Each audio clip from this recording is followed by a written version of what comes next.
오늘 본문의 말씀 로마서 12장 1절로 9절 말씀 가지고 마음을 새롭게 라고 하는 제목으로 하나님의 말씀을 살펴보겠습니다.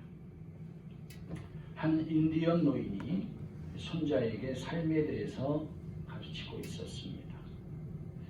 마음속에는 늘 싸움이 일어난단다. 그러자 손자가 말했습니다. 마음속의 싸움이라니요.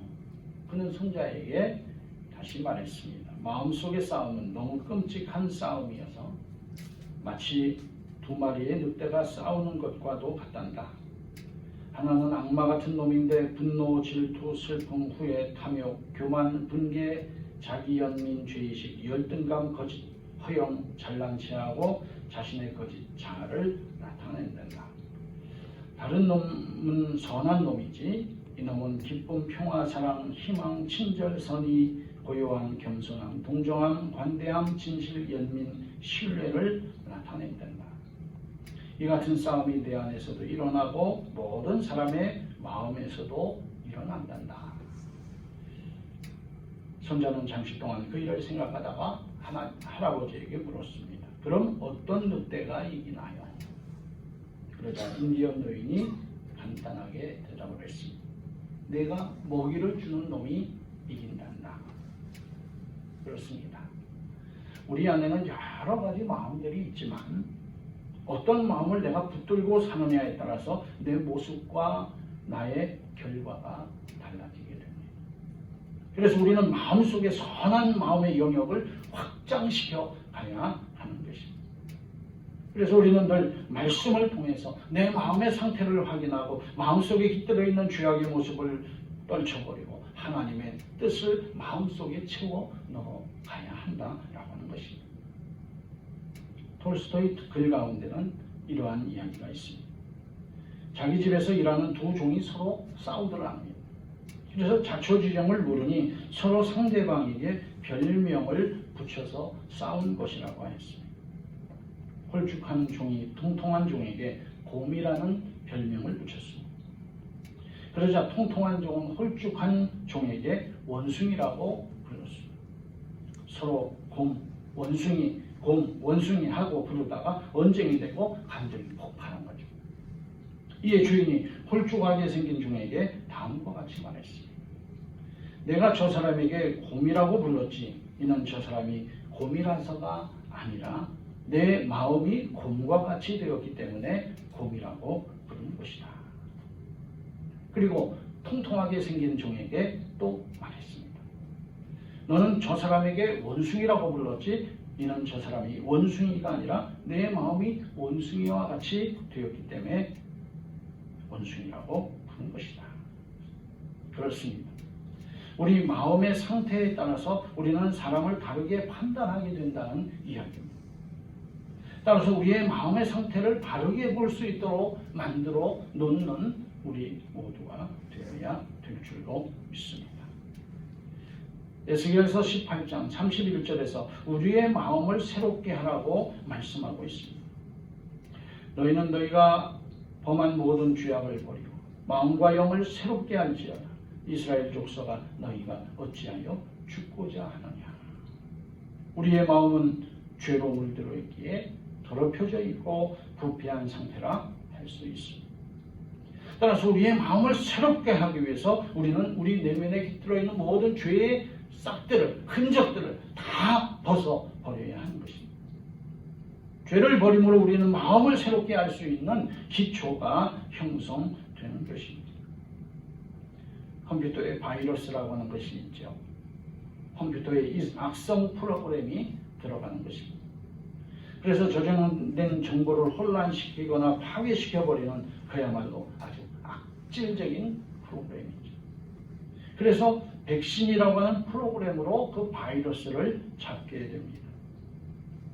그런데 백신이 말을 듣지 않으면 하드라고 하는 컴퓨터 저장 장치의 중요한 정보를 다른 곳에 다 빼놓고 하드에 남아있는 프로그램이나 정보를 모두 다 삭제해버려야 합니다. 이 작업을 포맷이라고 하죠. 그리고 다시 프로그램과 정보를 입력하여 다시 사용을 해야 합니다.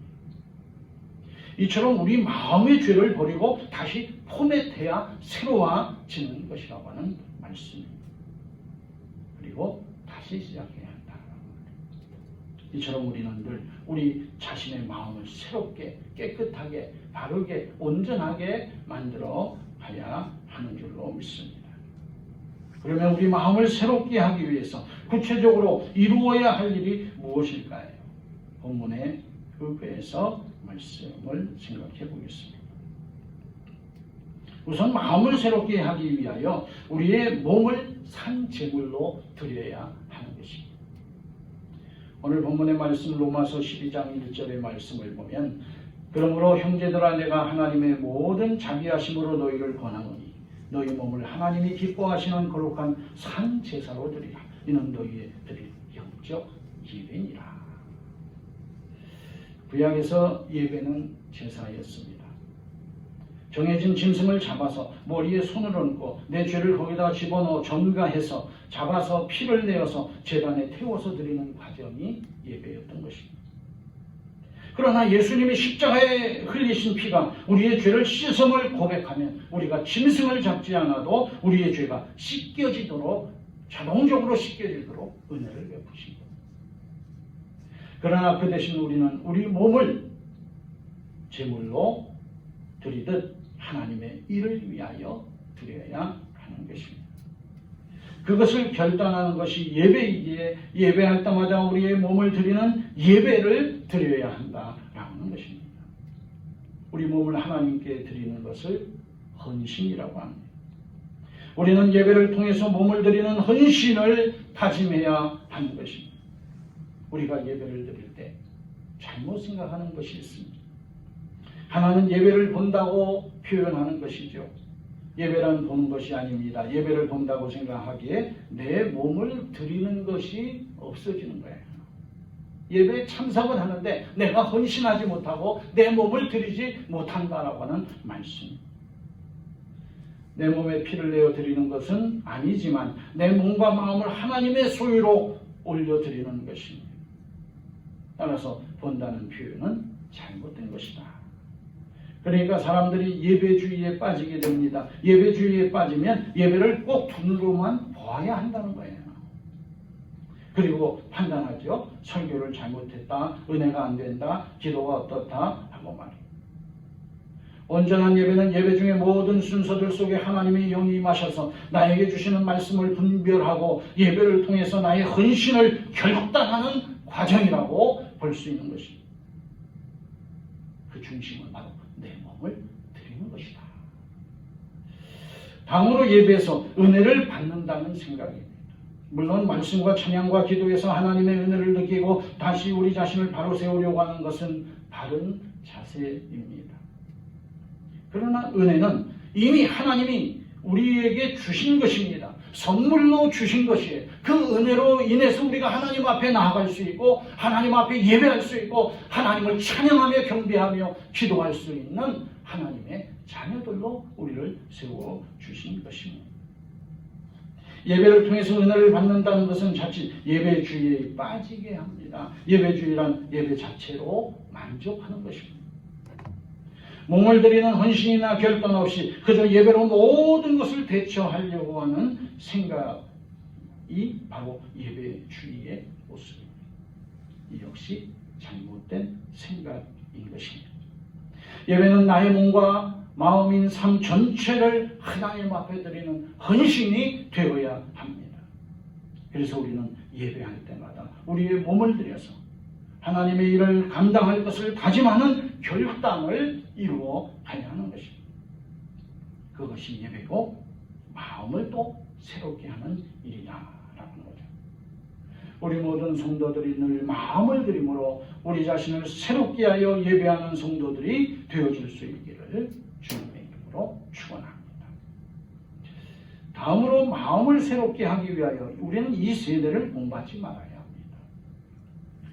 오늘 본문의 말씀 로마서 12장 2절을 다시 읽겠습니다. 너희는 이 세대를 본받지 말고 오직 마음을 새롭게 함으로 변화를 받아 하나님의 선하시고 기뻐하시고 온전하신 뜻이 무엇인지 분별하도록 하라. 이 세상은 하나님을 대적하는 세력에 의해서 이끌어져 가고 있습니다. 그러나 성도들은 하나님의 뜻을 따라 살아가야 하는 사람들입니다. 문제는 성도들은 세상에서 하나님의 뜻을 따라야 하기에 한 발은 이 세상에 다른 한 발은 하나님 나라를 향해서 나아가고 있는 그러한 모습인 것입니다. 여기에서 고민과 갈등이 있게 됩니다. 세상을 따르느냐 하나님을 따르느냐 이것이 문제인 것입니다. 그래서 성도들은 늘 하나님의 말씀에 비추어 살아가야 합니다. 때로는 세상과 하나님의 말씀과 하나 될 때도 있지만 그렇지 않을 때도 있죠. 세상과 하나님의 말씀이 충돌할 때 성도들은 신앙의 고난을 당하기도 하고 죽음을 당하기도 하였습니다. 그래서 본문에서 이 세대를 본받지 말라는 것은 이 세상을 맹목적으로 따르지 말라고 하는 말씀인 것입니다. 다시 말하면 비판적으로 수용하라. 본문에서 하나님의 뜻을 분별하는 것은 하나님의 뜻에 맞추어 따를 것은 따르되 거부할 것은 거부하고 하나님의 말씀의 뜻을 따라 살아가라 라고 하는 말씀인 것입니다. 그리고 이러한 삶이 바로 새롭게 된 모습인 것입니다. 세상 속에서 성도의 자세를 바르게 가지는 것이 새롭게 된 상태입니다. 따라서 오늘 우리도 마음을 새롭게 이루어 가야 될 줄로 믿습니다. 이를 위해서 세상에 매이지 말고 하나님의 말씀을 따르는 삶을 이루어 가야 될 줄로 믿습니다. 우리나라의 독립을 위해서 생애를 바쳤던 분들 중에 도산 안창호 선생이라고 하는 분이 계십니다. 안창호 선생은 일제로부터 나라를 구하려면 먼저 학생들의 교육이 필요하다는 신념을 갖고 교육에 헌신하셨던 분이셨습니다. 그리고 애가애탕, 즉 나를 사랑하고 남을 사랑하라는 말을 즐겨 하셨습니다. 기독교인이었던 안 선생님은 하나님을 사랑하고 이웃을 사랑하라고 하는 예수님의 말씀을 그렇게 표현한 것입니다. 일제는 집요하게 한민족을 집어삼키고 일제에 동화시키려고 애를 썼지만 백성들이 점점 더 민족의 독립을 위해서 나서게 된 데는 바로 이 같은 분들의 헌신적인 도구가 있었던 것입니다. 그리고 이 모습이 세상을 본받지 않고 하나님의 말씀을 따르는 한국 초기교회 대다수 신앙인들의 모습이었던 것입니다. 오늘 우리도 세상을 본받지 말고 하나님의 말씀을 따르는 성도들이 되어줄 수 있기를 주님의 이름으로 간절히 바랍니다. 그래서 늘 새로운 마음으로 하나님의 말씀을 따라 우리 자신을 변화시키는 성도들이 되어질 수 있기를 주님의 이름으로 축원합니다. 마지막으로 마음을 새롭게 하기 위해 우리는 은사로 한 몸된 교회 공동체를 이루어 가야 합니다.